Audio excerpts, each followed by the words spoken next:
안녕하세요. 1학년 사회 16번째 디딤 영상 시간을 시작하겠습니다. 여기서는 국제분업과 무역의 필요성이라는 제목으로 교과서 142쪽, 학습지 49쪽의 내용을 함께 살펴보도록 하겠습니다. 자, 여기서는 국제분업이라는 개념이 뭔지, 그리고 무역의 의미가 뭔지를 알아두고, 자, 이게 왜 필요한지에 대해서 살펴보면 되겠습니다. 특히 절대우위, 비교우위, 요 개념이 뭔지 잘 살펴보는 것이 중요합니다. 자, 그러면은, 자, 무역이란 무엇일까요? 무역은 각 나라가 자신들이 생산한 상품이나 서비스를 다른 나라와 사고 파는 국제 거래를 얘기합니다. 자, 무역을 통해 자국 내에 부족한 자원이나 재화 서비스 등을 다른 나라와 주고받게 되죠. 무역이 이루어지는 근본적인 이유는 서로에게 이득이 되니까 무역이 이루어지겠죠. 자, 손해가 되면은 절대 무역이 이루어지지 않겠죠. 자, 그래서 어떻게 각 나라에 이득이 되는지 이런 것들을 살펴보는 것이 중요합니다. 자, 이 무역은 크게 두 가지 형태로 나타나겠죠. 당연히 수출과 수입 두 가지 형태로 나타나고, 자, 과거에는 재화와 자원 위주의 국제 거래가 대부분이었지만은 오늘날에는 재화 자원뿐만 아니라 기술, 그 다음에 뭐가 될까요? 그렇죠. 서비스 분야도 다양하게 거래되고 있다라는 거, 그리고 노동력의 이동과 자본의 거래가 점차 규모가 커지고 있다라는 거. 자, 노동력과 자본 이런 거래도 커지고 있다는 사실을 알아두면 되겠네요. 자, 다음으로 국제분업. 자, 국제분업은 각 나라가 무역에 유리한 것을, 자, 국제분업이 이루어지는 이유는 왜 그럴까요? 각 나라가 자기에게 유리한 것을 생산하는 거죠. 그걸 두 자로 뭐라고 할까요? 그렇죠. 특화라는 표현을 합니다. 특화하여 생산하는 거. 그래서 국제분업이 이루어지고, 한 나라가 다른 나라보다 잘 만들 수 있는 것을 집중적으로 생산하여 수출하면 더 많은 이익을 얻을 수 있겠죠. 그래서 생산의 모든 과정을 여러 전문 부문으로 나누어 분담하여 이를 완성하는 생산 방식인 분업과 그 다음에 자기가 잘하는 거를 생산하는 특화, 이런 것들은 함께 이루어지는 거죠. 자, 특화를 다른 말로 뭐라고 표현할까요? 그렇죠. 전문화라는 표현도 합니다. 특화하여 생산한 후 거래하면 자급자족하는 경우보다, 그렇죠, 무역을 통해 이득을 취할 수 있다라고 얘기할 수 있습니다. 자, 그러면은 국제 분업과 무역이 필요한 이유에 대해서 살펴보도록 하겠습니다. 자, 국제 무역과 분업이 필요한 이유는 자국에서, 자기 나라에서 얻기 힘든 상품을 다른 나라에서 얻을 수 있다는 점. 자, 그 이유는 왜 그러냐면은 각 나라는 생산 요소가 지역에 따라 분포가 차이가 있게 되겠죠. 그래서 우리나라에서는 얻기 힘들지만은 다른 나라에서는 얻을 수 있는 거, 이런 것들을 수입해 와서 쓰면은 그 만족도가 더 커지겠죠. 자, 그래서 무역이 이루어진다라고 볼 수 있고, 그 다음에 무역 당사국의 이익이 발생하기 때문에 필요하다. 다른 나라보다 더 잘 만드는 물건을 팔면 이익이 되겠죠. 그래서 무역이 이루어진다라고 얘기할 수 있겠네요. 생산 요소의 지역적 분포가 달라서 상대적 생산비가 달라지므로 각 국가는 상대적으로 더 적은 뭐가 들어갈까요?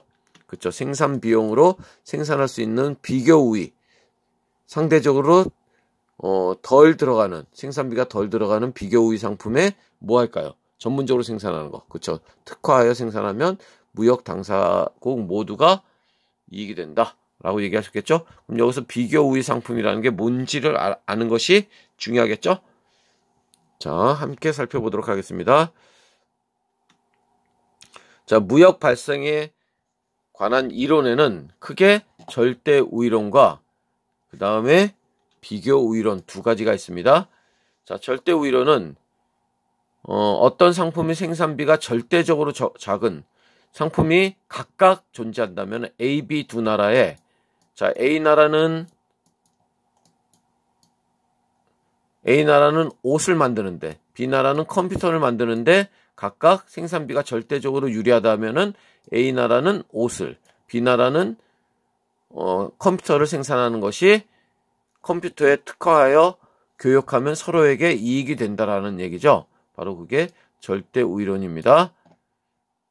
자, 그런데 자, 문제는 뭐냐면은, 자, A나라도, 옷을 만드는데 A나라가 더 유리하고, 컴퓨터를 만드는데도 A나라가 더 유리하다면은, 자, 두 상품 모두 절대 우위가 A나라에 있다면은, 자, 이런 경우에는 절대 우위론에 의하면은 교역이 이루어지지 않겠죠. 그럼에도 불구하고 교역이 이루어진다라고 보는 것이 비교 우위론입니다. 자, 어떻게 이루어지냐면은 한 나라에서 생산되는 두 상품 중 상대적이란 말이 중요하죠. 상대적으로 더 적게 드는 경우 그 상대적으로 더 적게 드는 상품을 특화해서 서로 교역을 하게 돼도 이익이 발생한다라고 보는 측면이 비교 우위론입니다. 자, 무슨 말인지 지금은 잘 모를 수도 있는데, 자, 계속 요 부분, 지금 선생님이 설명한 요 부분을 아는 것이 이 단원에서는 가장 중요한 내용입니다. 자, 요 내용을 계속 설명해 가도록 하겠습니다. 자, 예를 한번 들어볼게요.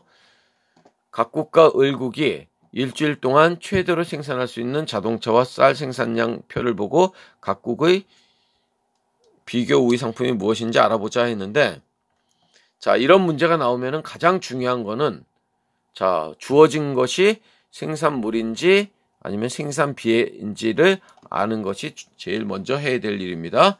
왜냐하면은, 자, 여기 생산물인지 또는 생산비인지를 아는 것이 중요하다고 했는데, 왜 그러냐면은 생산물인 경우에는, 자,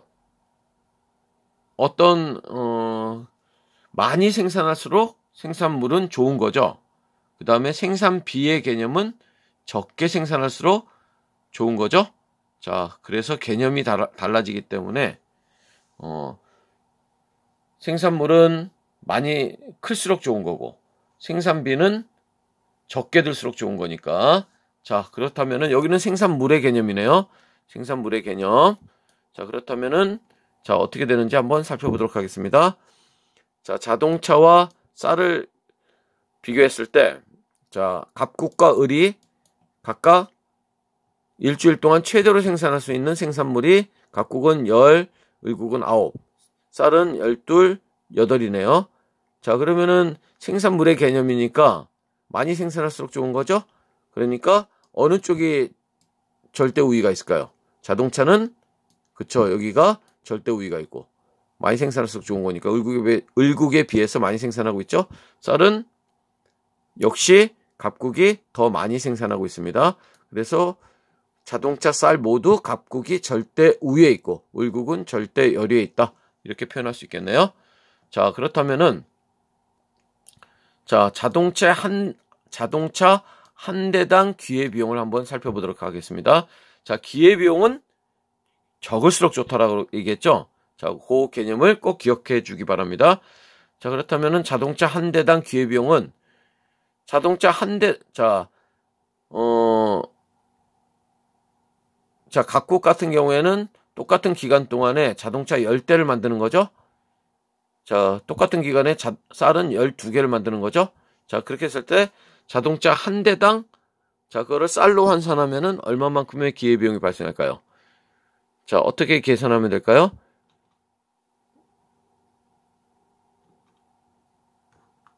자, 어떻게, 자, 먼저, 자, 10분의 12. 이렇게 되겠죠? 10분의 12. 10분의 12. 자, 자동차 한 대당 기회비용이니까, 자, 생산물이니까, 자, 요게 분모로 가면 됩니다. 요 해당 제품이 분모로 가면 되니까 10분의 12. 그래서 5분의 6. 이렇게 되겠죠? 5분의 6. 자, 그에 비해서, 자, 을국은 어떻게 될까요? 을국은 자동차 한 대당 하니까 요 9가 분모로 가면 되죠? 그래서 쌀 9분의 8 이렇게 되겠죠?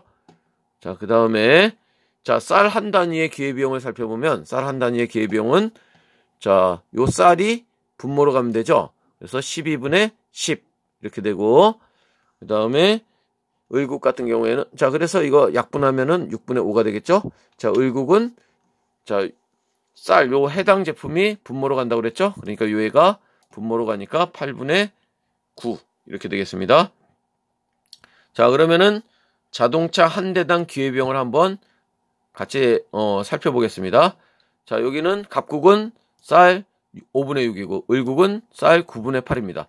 자, 어떤 게 더 적을까요? 기회비용은 어떨수록 좋다고요? 항상 적을수록 유리한 거죠. 그러니까 자동차는 한 대당 기회비용은 어떤 게 더 적나요? 그쵸? 얘보다는 얘가 적죠. 자, 그래서 자, 얘가 적으니까 자, 자동차에 대한 비교 우위, 상대적으로 더 생산비가 적게 드는 나라는 바로 을국이 되겠죠. 그래서 을국은 자동차에 비교 우위가 있다. 이렇게 설명하는 겁니다. 그 다음에 자, 쌀 한 단위의 기회비용을 살펴보면 자, 갑국은 6분의 5고 을국은 8분의 9죠. 1이 넘어가죠. 이거는 자, 그러니까 쌀은 둘 다 절대적으로 유리하지만은 각국이 자동차 쌀 상대적으로는 쌀은 누구에게? 그쵸, 바로 각국에게 비교 우위가 있다. 이렇게 얘기하는 겁니다. 자, 이상 10번 디딤 영상 시간을 마치고 다음 시간에 계속 이어서 설명하도록 하겠습니다.